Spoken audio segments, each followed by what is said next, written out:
భారతీయ నగరాల్లో నీటి కరువు 2050 నాటికి భారతదేశంలో 30 నగరాలు తీవ్రమైన నీటి ప్రమాదాలను ఎదుర్కొంటాయని ప్రపంచ వైల్డ్ లైఫ్ ఫండ్ సర్వేలో తేలింది. అత్యవసర నిర్మాణాత్మక చర్యలతో నీటి ప్రమాదాలను నివారించవచ్చని సూచించింది. రాబోయే 30 ఏళ్లలోపు 100 నగరాలు అతిపెద్ద నీటి నష్టాలను ఎదుర్కోవచ్చని WWF నిర్వహించిన వాటర్ రిస్క్ ఫిల్టర్ అనే సర్వేలో పేర్కొన్నది.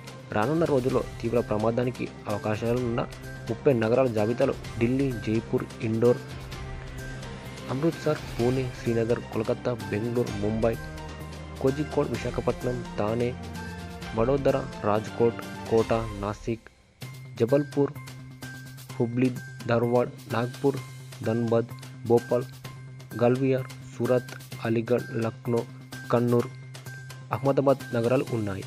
పట్టణ ప్రణాళిక చిత్తడి నేల పరీక్షలతో మంచినీటి వ్యవస్థ చెక్కుచెదరకుండా ఉండటానికి తీసుకోవాల్సిన కొన్ని చర్యలను అని అధ్యయనం తెలిపింది.